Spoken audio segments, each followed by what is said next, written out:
Dice la palabra de Dios que el justo Lot afligía su alma estando en Sodoma. Él miraba, después que se mudó y que había quedado cautivo allí, su alma comenzó a sufrir.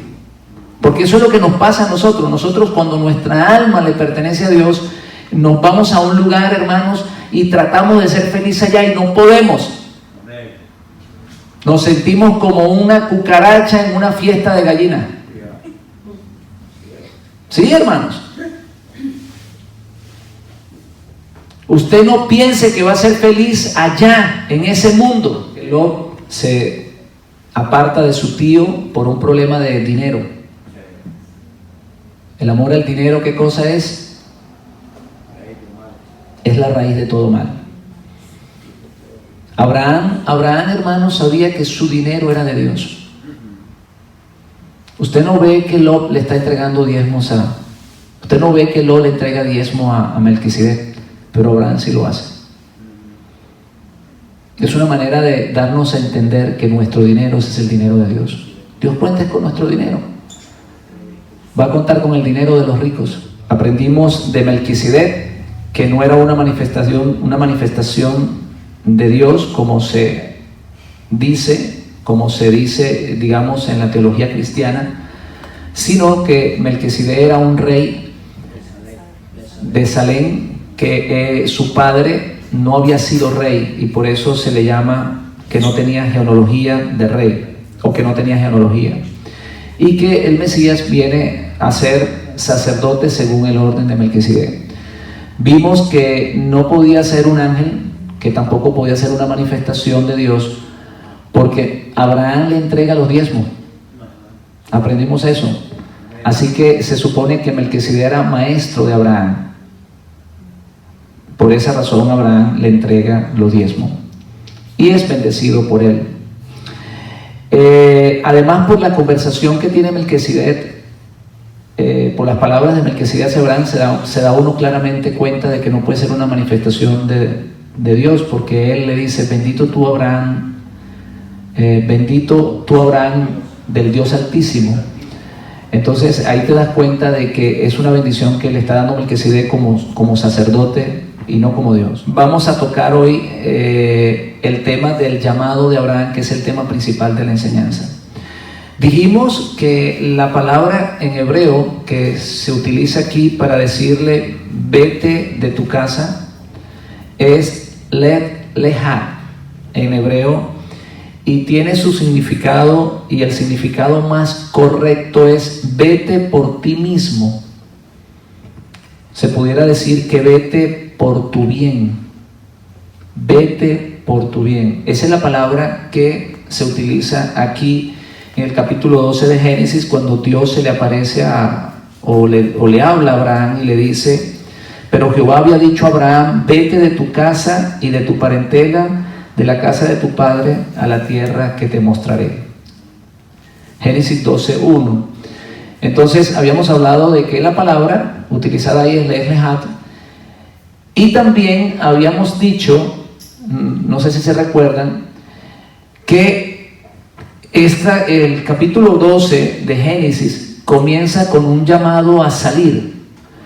Habíamos hablado que el capítulo 11 habla de la Torre de Babel. Por eso quise mencionar, o por eso es importante mencionar la Torre de Babel en la enseñanza del libro de Génesis, porque el capítulo 12 arranca con estas palabras: vete de tu casa, vete de tu parentela, de la casa de tu padre, y a la tierra que yo te mostraré. Dijimos la semana pasada que Babel es la cuna de las religiones, y que la palabra Babel significa confusión, y que la palabra Babilonia proviene de Babel. ¿Verdad que lo estudiamos toda la semana pasada? Estudiamos todo esto la semana pasada aquí. ¿Qué aprendimos nosotros de lo que decía el libro Apocalipsis 17:4? Que debemos de ¿qué? De salir de ese sistema, salir del sistema babilónico, de todo lo que nos une a las religiones hechas por los hombres y no por los mandamientos dados por Dios. Entonces, Dios nos invita a salir. En el libro de Apocalipsis, hoy más que nunca, en este momento, la voz de Dios está en nuestros oídos diciéndonos: sal de ella, pueblo mío. Esa es la razón por la cual vemos en las congregaciones que muchas personas están saliendo de las iglesias, y que porque están viendo que hay algo que no les hace clic allí, hay algo que no logran entender, hay algo que no logran comprender claramente, y por esa razón, ¿verdad? Entonces sus almas están siendo inquietadas, y allí es porque Dios está soplando sobre ellos espíritu de vida para que regresen de nuevo a los principios, a lo que Dios realmente le quiso dar al pueblo gentil que estaba separado de Dios. Por eso hoy en día los gentiles están de alguna manera siendo inquietados y regresando a las raíces, regresando a los principios. Estamos recibiendo el llamado que dice Dios: paraos en los caminos, hagan un stop, párense, no continúen en ese sistema que ustedes tienen, que ustedes llevan. Párense en los caminos y pregunten por las sendas antiguas. Estamos obedeciendo a ese llamado. Amén. Entonces, y por eso tenemos ese sentir por estudiar las Escrituras conforme a como la predicaron los discípulos, y no como lo predicaron los concilios después de la separación que hubo entre el judaísmo y el cristianismo. Vemos la conexión.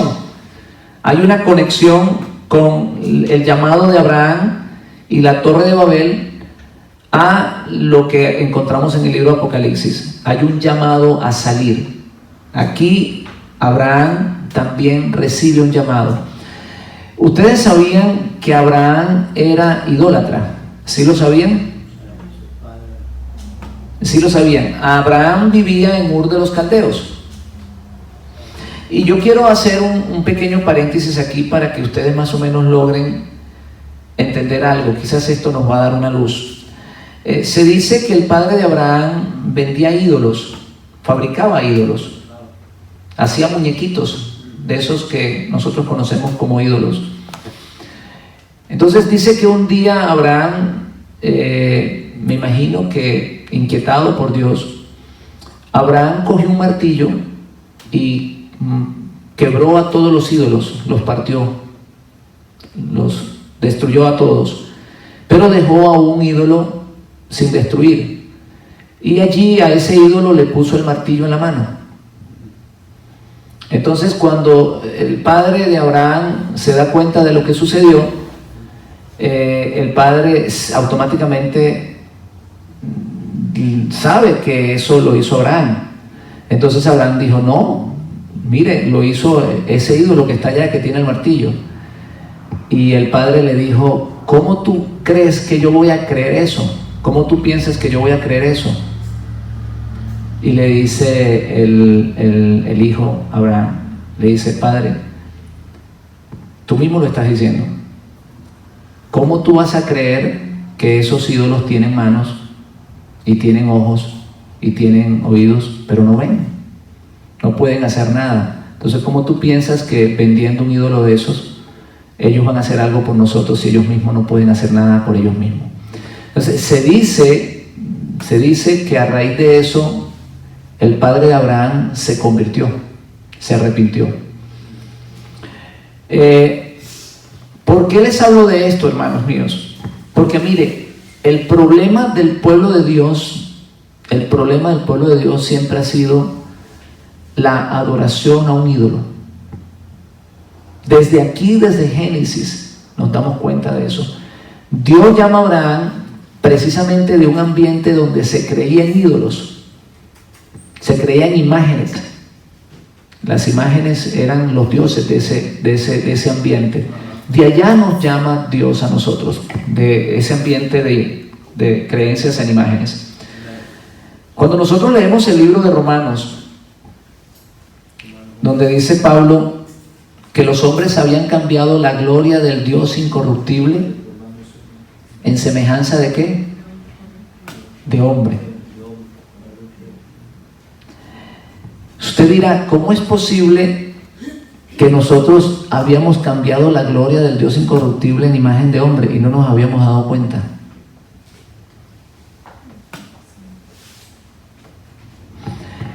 Por eso quise hacer un stop acá, quise hacer un paréntesis. De allá Dios llama a Abraham. De allá Dios llama a Abraham. De la adoración a los ídolos. ¿Qué es un ídolo? Una imagen que tiene ojos pero no ve, boca pero no habla, manos pero no palpa. La Biblia dice que semejante a ellos son aquellos que lo fabrican.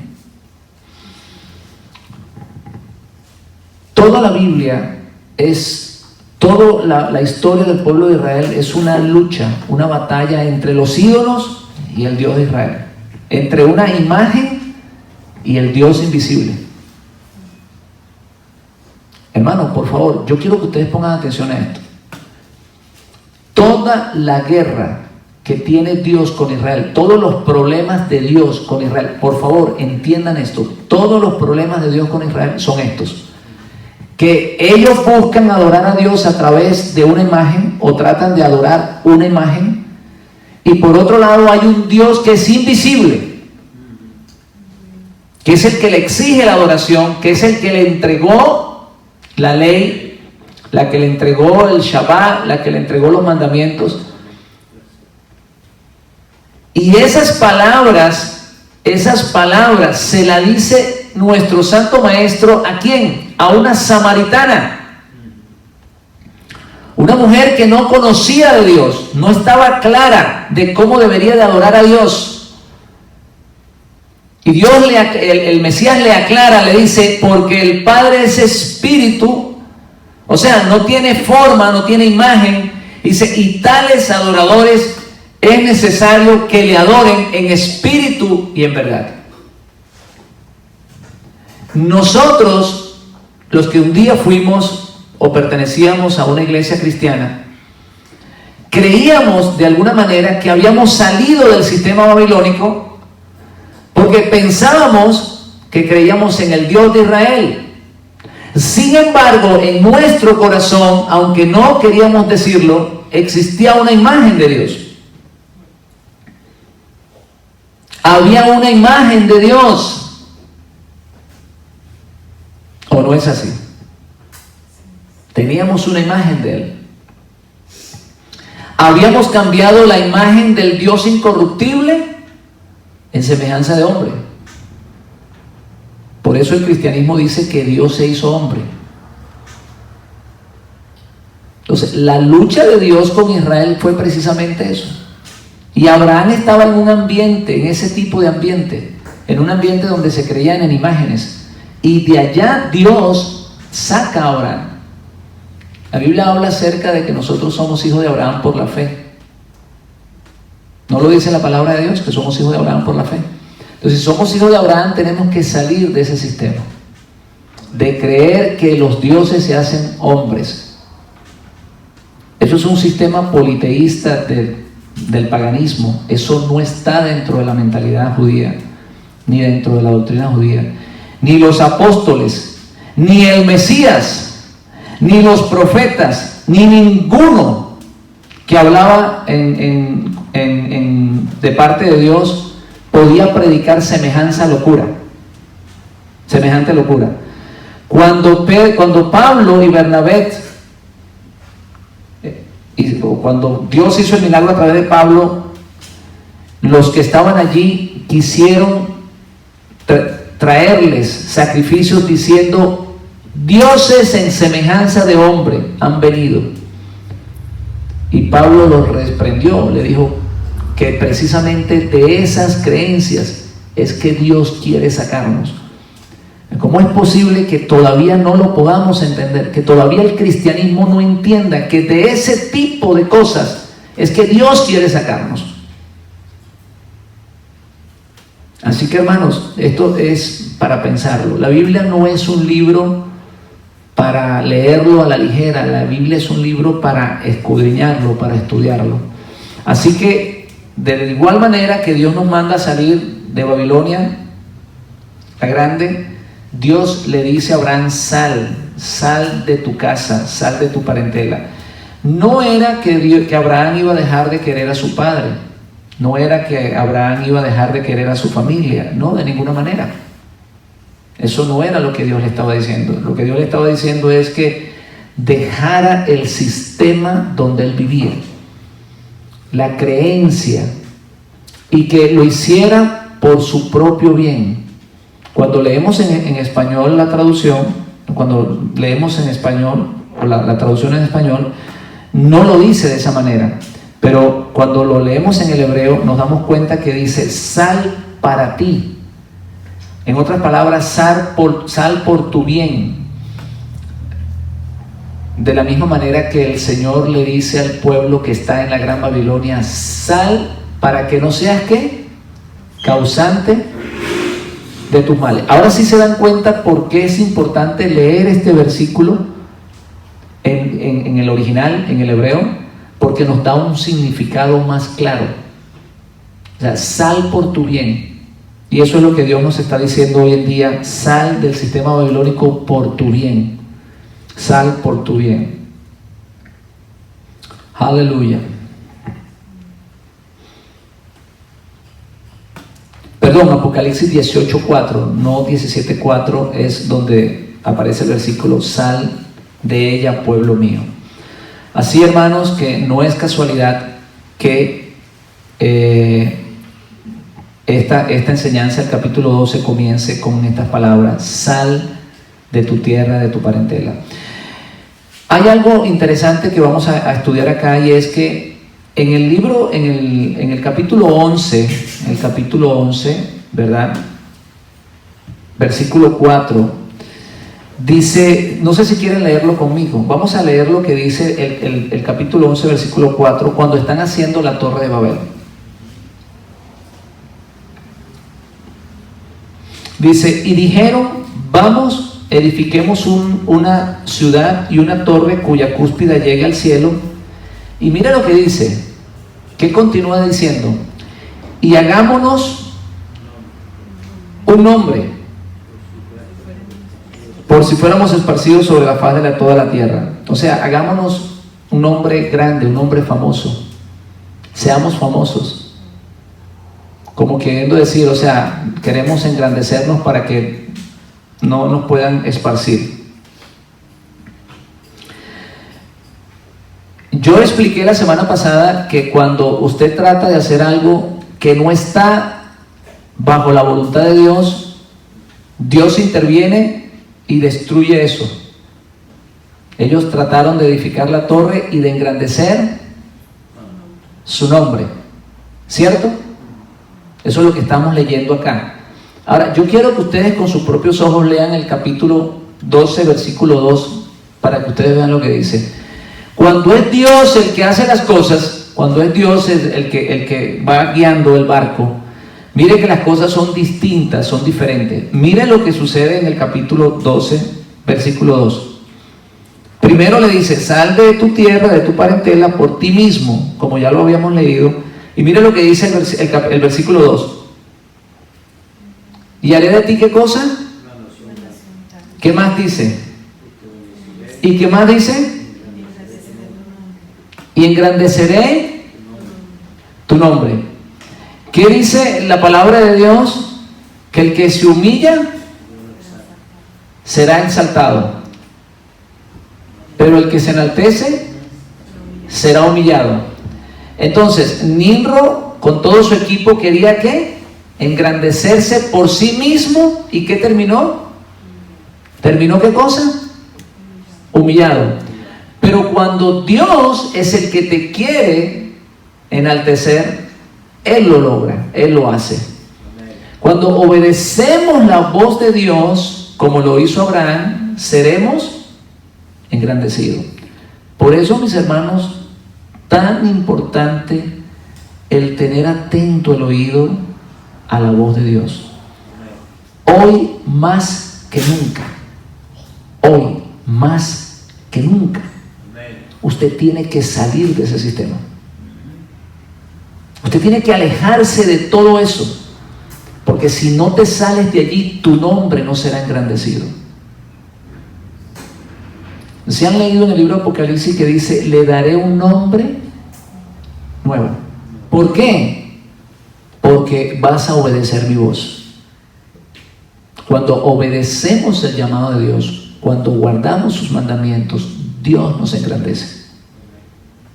Dios nos engrandece. ¿Estamos de acuerdo con eso, hermanos? Estamos entendiendo lo que dice la palabra, ¿verdad que sí? Así que no es una casualidad que comience con un llamado de salir y continúa diciendo, haré de ti una nación grande y bendeciré y engrandeceré tu nombre. Ya les expliqué que ese era el propósito de hacer la Torre de Babel. Construir una torre para hacerse un nombre muy grande.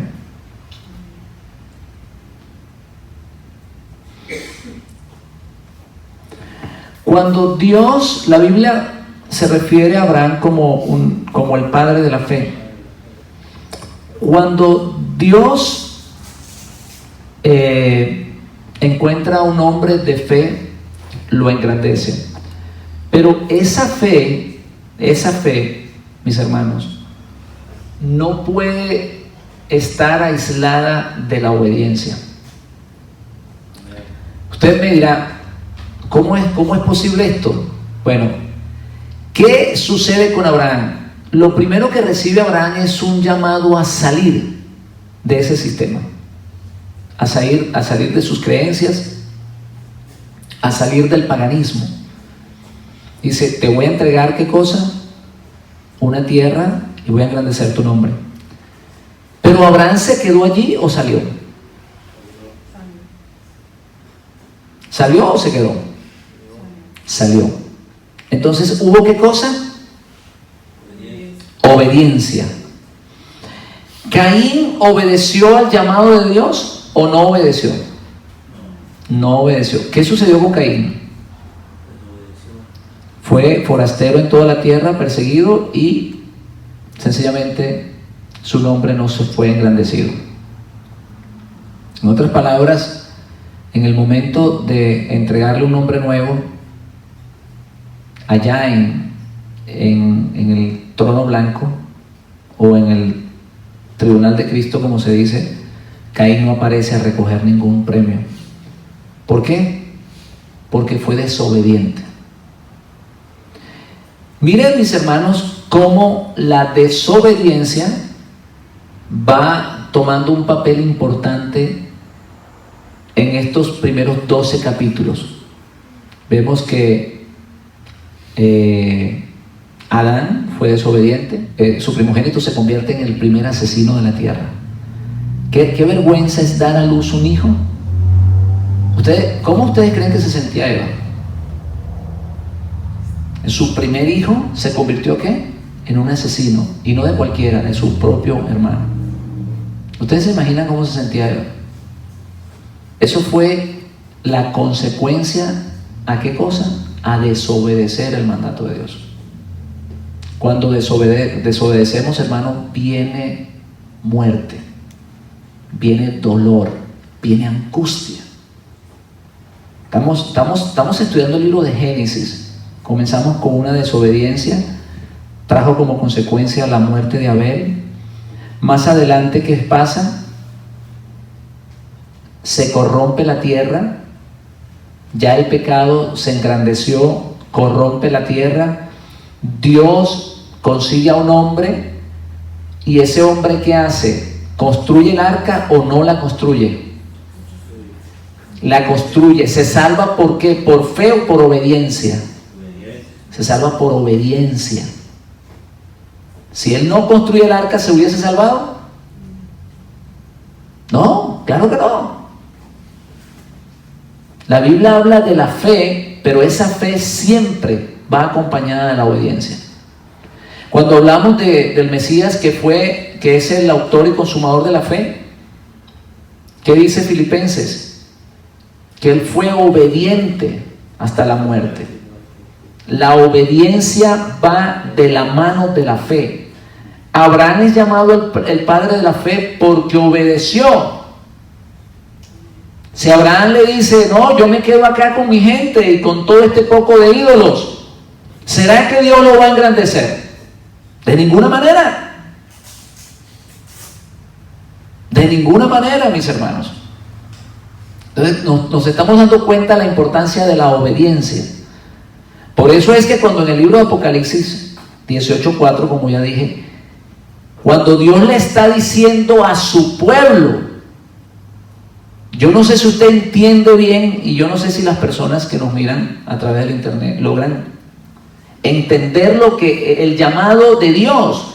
Dios no le está diciendo a la gente del mundo que salgan de Babilonia. Léalo. Dios le está diciendo a su pueblo, y no solamente que lo llama a su pueblo, sino que le dice, pueblo mío. O sea que allá adentro hay pueblo de Dios que Él considera su pueblo. Eso lo hemos dicho hasta cansarnos. El pueblo de Dios está dentro de las iglesias cristianas, hermanos, que es necesario que salgan de allí. Es necesario que salgan de ese sistema babilónico, de esas creencias, de creer que los dioses se convierten en hombres, de que los dioses tienen relaciones sexuales con las mujeres y que dan a luz a dioses. Todo eso, mis hermanos, viene de Babel, de Babilonia. Perdón, de Babel, y todo eso está conectado con lo que la palabra de Dios llama la gran ramera, Babilonia la grande.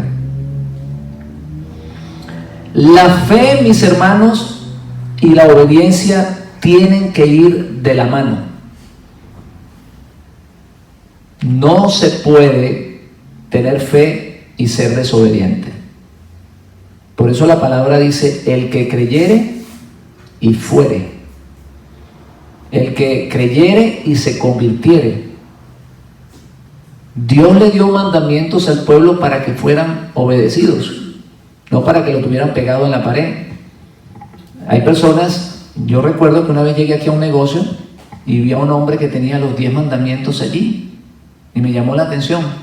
Y le pregunté que si él se congrega el sábado. Me dice, no. Eso era para los judíos. Eso no es para nosotros.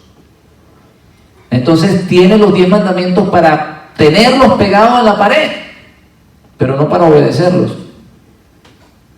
Entonces esa fe de él es una fe que no tiene obras, porque él no obedece a los mandamientos de Dios. Vimos, hermanos, la altivez de Nimrod o de Nimrod. La palabra de Dios dice que él era un cazador que estaba en contra de Dios. En otras palabras, que fue el primer poderoso de la tierra que se levantó contra Dios. Era un hombre altivo. La palabra nos enseña en Proverbios 16:18 que antes del quebrantamiento es la soberbia. La soberbia, hermanos, te lleva a la destrucción. Dice, y antes de la caída es la altivez del espíritu. En otras palabras, la altivez te lleva a caer. Santiago 4:6 dice, Dios resiste a los soberbios y da gracia a los humildes. Así que, hermanos, la mejor manera de ser engrandecido, ¿qué cosa es? Ser humilde. Por eso nuestro Santo Maestro nos lo recomienda. Aprended de mí que soy manso y humilde. Cuando nosotros, hermanos, miramos las personas que son altivas y no necesariamente porque una persona sea religiosa no es altiva, porque hay personas que son muy orgullosas de su religión y eso es altivez. Entonces uno trata de corregirle algo y te dice, no, ¿qué me vas a enseñar tú a mí? Eso se llama altivez. Si es que yo he estado en la iglesia durante 60 años. Imagínese que un católico le diga a usted eso. ¿Qué me va a enseñar usted a mí si la iglesia católica tiene casi 1700 años? Usted me va a decir a mí que la iglesia cristiana me va a enseñar a mí, a un católico, que nosotros somos más antiguos que ustedes. Entonces, cuando tú le tratas de corregir a un pastor, a una persona que va a una iglesia cristiana algo, te dicen, no, yo llevo ya 20 años en la iglesia cristiana, yo llevo 30, yo llevo 40, yo sé muy bien lo que he creído. Eso se llama altivez. Altivez. Si uno mira, hermanos, las conversaciones del Mesías con los maestros de la época, uno no mira esa reacción. Uno no mira la reacción del Mesías como la de estas personas. Yo no encuentro una conversación donde el Mesías le dice a un maestro que está discutiendo con él, ¿qué me vas a venir tú a enseñar a mí? ¿O si lo han encontrado? ¿Lo han encontrado? Pues yo no lo he encontrado en la Biblia. ¿Sí lo han visto? Yo no lo he visto. Y él es el maestro por excelencia, pero él no toma esa actitud. Él discute, corrige el problema, pero él nunca dice, ¿qué me vas a enseñar tú a mí? Él habla con las personas. Hay una muestra de humildad. Seguimos. La salida de Abraham no fue fácil. La salida de Abraham, hermanos, no fue fácil. Debía de desconectarse del ámbito que lo rodeaba, de la religión que tenía. Por otra parte, tenía que dejar su familia. Por otra parte, tenía que dejar su ciudad. Y además, tenía que encaminarse hacia un lugar que él desconocía. Y el camino no era un expressway, no era la I-75. ¿Sabe qué era el camino? ¿Qué era el camino? ¿Qué era el camino por el cual tenía que caminar él? Desierto. No había señalamientos, no había calle, no había un semáforo, no había un letrero que dijera falta tanto para llegar a Canaán. Era una situación difícil. Nosotros hablamos de que Abraham salió de Ur de los Caldeos, pero no logramos entender qué tan difícil fue para él eso. Dejó su familia, dejó su creencia y comenzó a caminar en el desierto.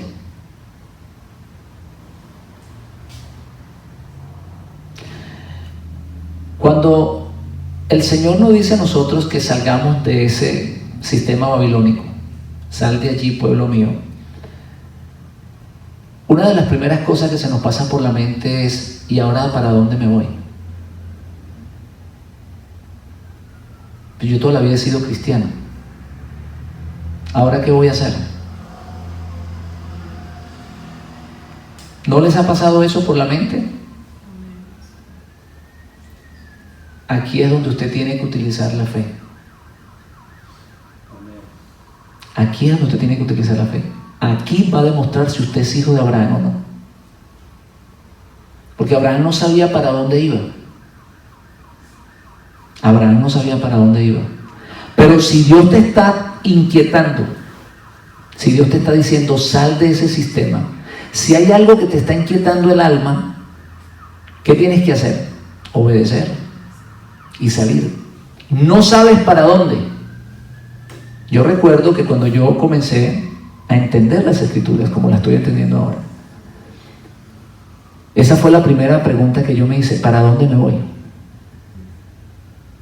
¿Para dónde cojo? Hermano, créalo que ese momento fue un momento difícil en mi vida, porque yo decía, ¿y ahora qué hago?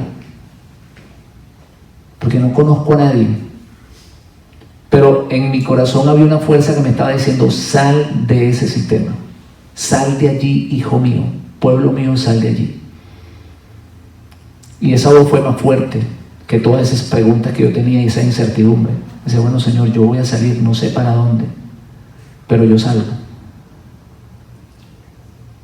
Y yo digo, ¿y ahora con quién hablo? Hemos visto testimonios de personas que reciben el llamado de Dios y probablemente tengan muchos años dentro de la iglesia, y la persona decide irse, ¿y qué tal que la mujer le diga, yo no me voy, yo me quedo? De eso más adelante vamos a hablar, porque esa historia se nos parece a la de Lot. ¿Sí la recuerdan? ¿Sí la recuerdan? Pues generalmente Dios llama es al hombre. Generalmente Dios llama es al hombre. Generalmente, no estoy diciendo que siempre, pero generalmente Dios habla con el hombre. Entonces, porque es la cabeza del hogar. Entonces, Dios le dice al hombre, ¿sabes qué? Vete de ahí. Y el hombre le dice a la mujer, mi amor, tenemos que irnos. Imagínense cuando la mujer le dice, ¿cómo te parece que no me voy? Me quedo. A ese se le pone la vida de cuadros, se le pone la vida imposible. Porque él quiere salir de ese sistema, pero su esposa no. O él quiere salir, pero sus hijos no. Y esa situación la vemos con Lot y lo vamos a estudiar más adelante. A Abraham le dice Dios, sal y te voy a mostrar una tierra. Pero se la enseñó en el GPS. Abraham no tenía un celular inteligente.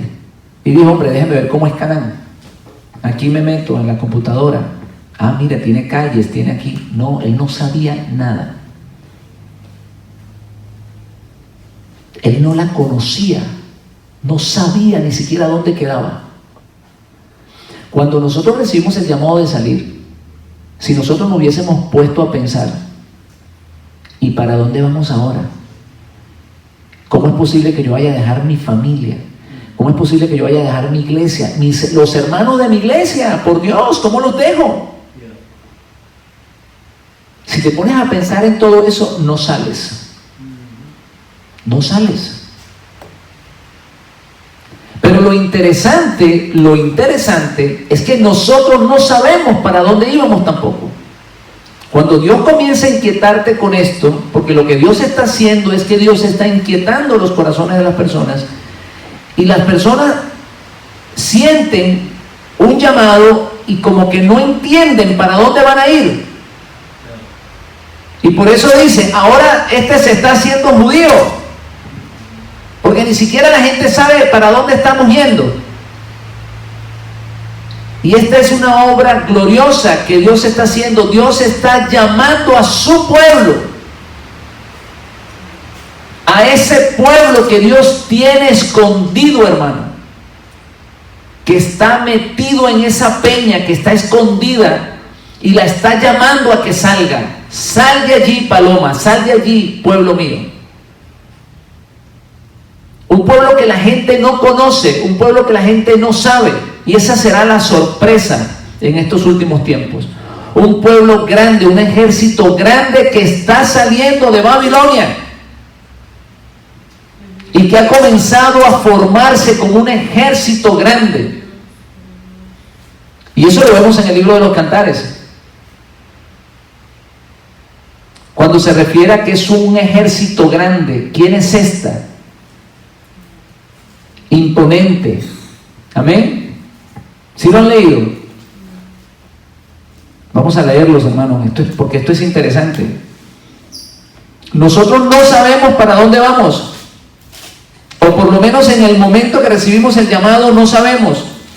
Y cuando nosotros comenzamos a sentir ese llamado de parte de Dios, entonces Dios comienza a hablar a través de los predicadores.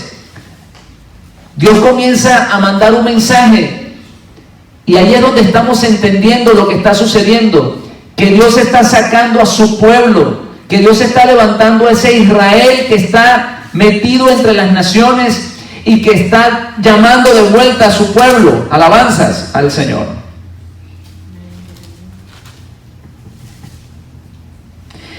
¿Quién es esta que se muestra como el alba, hermosa como la luna, esclarecida como el sol, imponente como un ejército en orden? Imponente como un ejército en orden. Dios está levantando su pueblo y lo va a formar o lo va a transformar en un ejército. Y las personas van a preguntarse, ¿de dónde salieron estos? ¿quiénes son estos?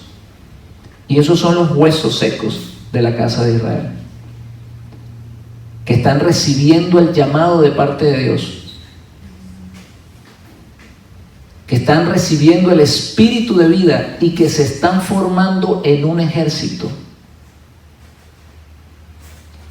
Se están formando en ese ejército maravilloso, glorioso, imponente. El mundo está a punto de ver el acontecimiento más grande de la historia. Y es la unificación del pueblo de Israel. Israel comenzó siendo una familia, pero terminará siendo como las estrellas del cielo que no se pueden contar. Ese es el Israel de la Biblia. Ese es el Israel real, no el que predican por allí. Y eso es lo que está aconteciendo, mis hermanos.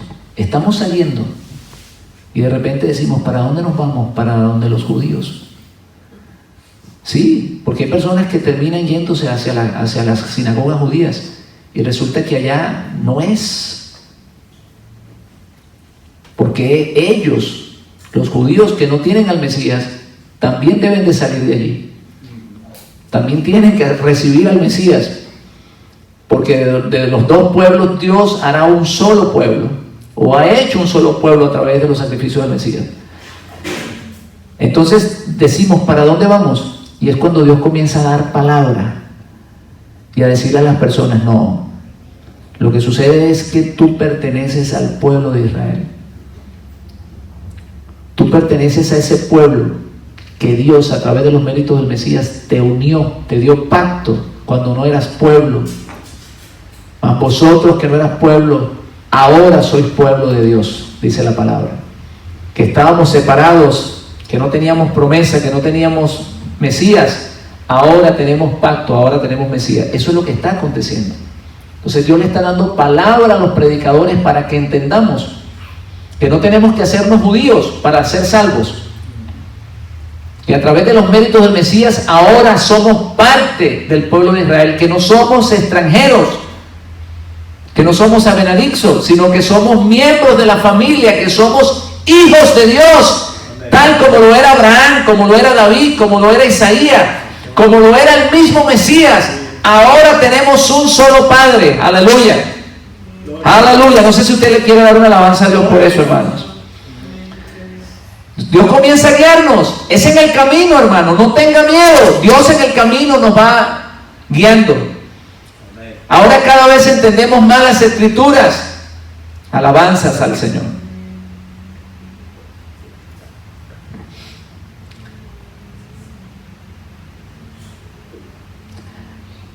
Dios no te va a engrandecer si no eres obediente. Abraham fue engrandecido porque obedeció. El Mesías fue obediente hasta la muerte de la cruz. Y dice la Biblia, por lo cual Dios lo exalta, Dios lo engrandece, le da un nombre. ¿Sí se dan cuenta que a Abraham Dios le iba a engrandecer el nombre?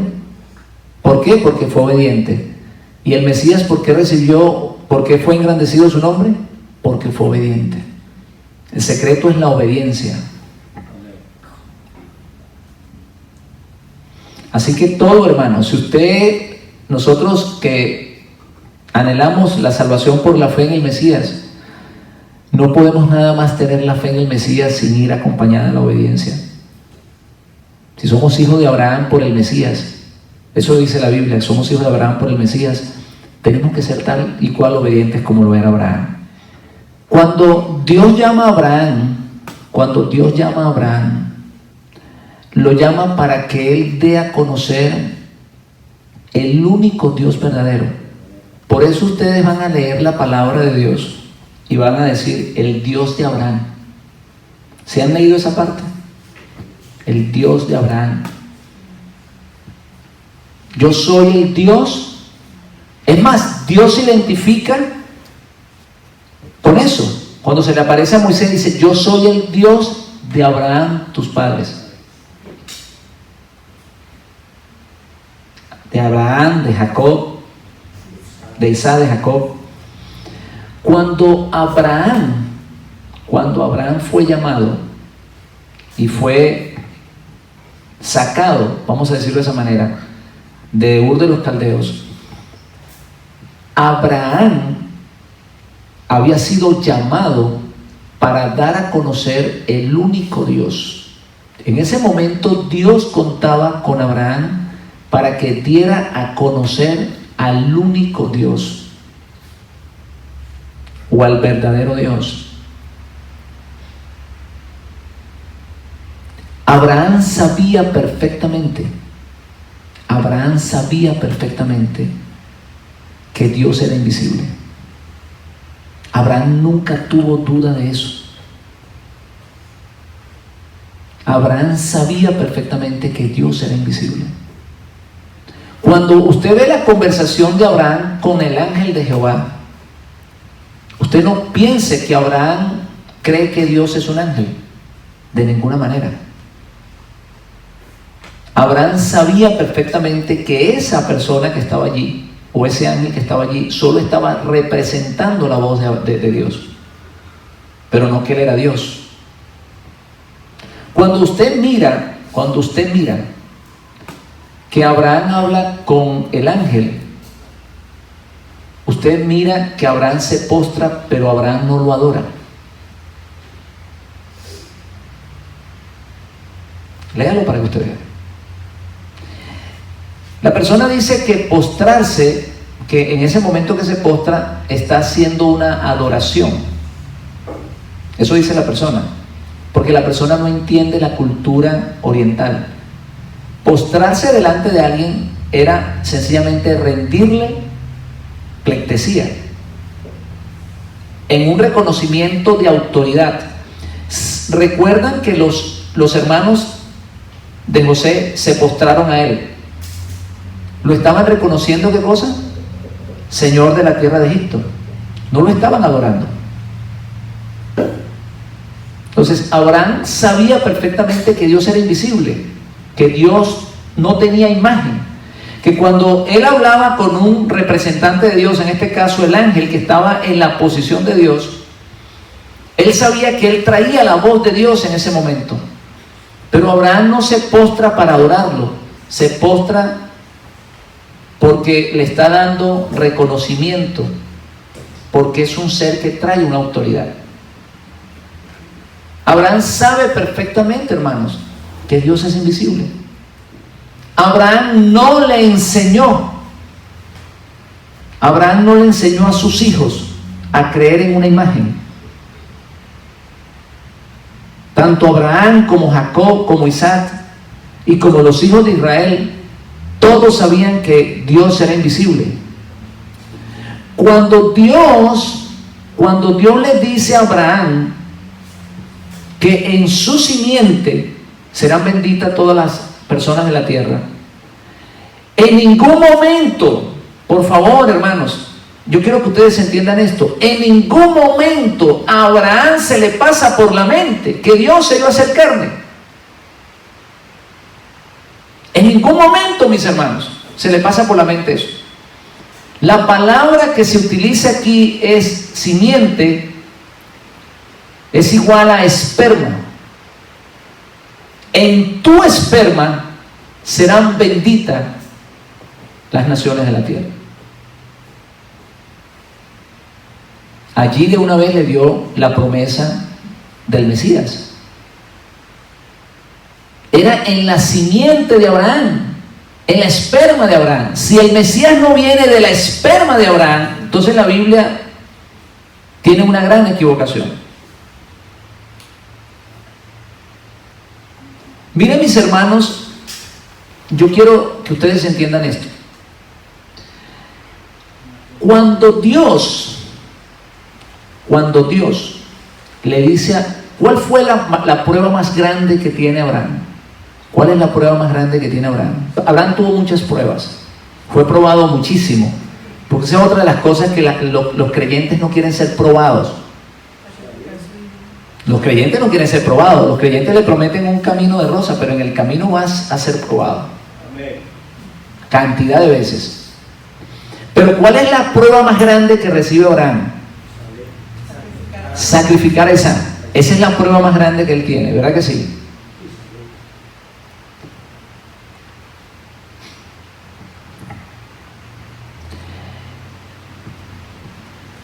cuando Abraham va a sacrificar su hijo, yo quiero que ustedes entiendan esto, esto lo vamos a leer en el libro de Hebreos. Cuando él va a sacrificar su hijo, él sabe que él va a sacrificar el hijo por la cual iba a llegar al Mesías. Él en ningún momento estaba pensando que Dios se iba a manifestar en carne y que no iba a ser un hijo de él el que iba a recibir el trono de David, o el que iba a ser en el cual iban a ser benditas todas las familias de la tierra. En otras palabras, él sabe que a través de su simiente, a través de Isaac, venía la promesa del Mesías. Él lo sabe claramente, y él, en el momento que él va a sacrificar a su hijo, él sabe que desde la simiente de Isaac viene el Salvador del mundo. Él lo sabe. Ustedes se preguntan por qué entonces lo iba a sacrificar.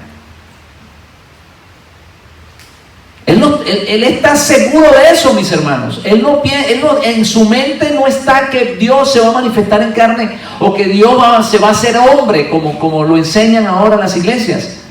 Eso no está en la mente de Abraham, por Dios, entiéndanlo, eso no está en la mente. La prueba está de que Dios le dice, bueno, dame a tu hijo. Y el problema que se encuentra Abraham es que ¿cómo es posible que Dios me está pidiendo que le entregue mi hijo, o el hijo de la promesa, sabiendo que de la simiente de Isaac vendría el Mesías? Yo le voy a dar la respuesta. ¿Sabes cuál es la respuesta? Abraham era un hombre de fe. Ojo con esto que le voy a decir. Abraham era un hombre de fe. Yo quiero que leamos Hebreos 11, 17 al 19. Para que ustedes entiendan por qué Abraham decide ir a sacrificar a su hijo. O por qué obedece la voz de Dios para sacrificar a su hijo. Si él supiera que no vendría de la simiente de Isaac, no hubiese sido tan doloroso, porque dice, bueno, no importa, Isaac muere, pero Dios se va a hacer carne y se va a convertir en el Mesías, y entonces nos va a salvar a todos. El problema de Abraham es que él sabe que de la simiente de Isaac viene el Mesías. Ahora, cuando vamos al libro de Hebreos, capítulo 11, 17 y 19, dice, por la fe Abraham, cuando fue probado, 11, 17 al 19, por la fe Abraham, cuando fue probado, ofreció, ¿qué cosa? Ofreció a Isaac. Y mira lo que dice, y el que había recibido las promesas ofrecía su unigénito. Ofrecía su unigénito, y recordemos que Isaac es un tipo clave del unigénito de Dios. ¿No? El unigénito quiere decir el único en su clase. Entonces fíjese lo que dice, había recibido las promesas, ofrecía su unigénito, habiéndole dicho, mire esto, habiéndole dicho, en Isaac te será llamada descendencia. O sea, si de Isaac venía la descendencia, por eso pongan atención a esto, porque es que a veces leemos, hermano, y no entendemos, porque leemos rápido. El Señor le dice a Isaac, Dios le dice a Abraham, perdón, dice, yo te voy a dar una descendencia a través de Isaac. Y más adelante le dice, ¿sabes qué? Sacrifícame a Isaac. Eso es lo que está diciendo acá. Es como yo lo voy a sacrificar, si es que la descendencia viene de él, no de Ismael, sino de Isaac. Pero mira lo que dice. Mire cómo continúa diciendo. En Isaac te será llamada descendencia. Y mira lo que dice el 19, y esta es la clave de todo. Pensando que ¿qué? ¿Para qué? Para levantar aún ¿de qué? De entre los muertos, de donde en sentido figurado también lo volvió a recibir. Si están captando lo que está explicando el libro de Hebreos. En otras palabras, Dios le cuenta a Abraham ese acto de fe como que si sacrificó a su hijo. Hermanos, esto es profundo, profundo. En otras palabras, delante de los ojos de Dios, Abraham sacrificó a su hijo por él. Pero ¿saben por qué? Porque él sabía que el que lo estaba diciendo que lo sacrificara era poderoso para levantarlo de entre los muertos. ¿Y sabe de dónde lo iba a levantar? De entre las cenizas. Porque Abraham iba a quemar a su hijo después de sacrificarlo. Después de sacrificarlo, estaba montado en una hoguera y le iba a meter fuego. Y de entre las cenizas, Dios le iba a devolver al hijo. Alabanzas al Señor. Se requiere fe, mi hermano. Se requiere fe. Y Dios se lo cuenta como que lo sacrificó. Aunque Él no lo sacrificó literalmente, Dios se lo cuenta por sacrificado. Porque Él tenía fe de que el que le estaba diciendo, entrégame a tu hijo, se lo podía levantar. Entonces, hermano, nunca piensen, y esto lo deben de saber los pastores, y lo deben de saber los teólogos, y lo deben de saber los que estudian las palabras de Dios. Abraham en ningún momento ni se le pasó por la mente de que Dios iba a hacer carne. Abraham había recibido una promesa que de su descendencia, de su simiente, vendría el Salvador. Pero fue la fe de Abraham la que venció, porque sabía que aunque Dios le había mandado a sacrificar a su hijo, lo iba a levantar de entre los muertos, de entre las cenizas, para que Dios cumpliera la promesa que en la simiente, ojo con esto, hermanos, Abraham sabía que era de la simiente de él que venía el Mesías. En su simiente serían benditas todas las naciones de la tierra.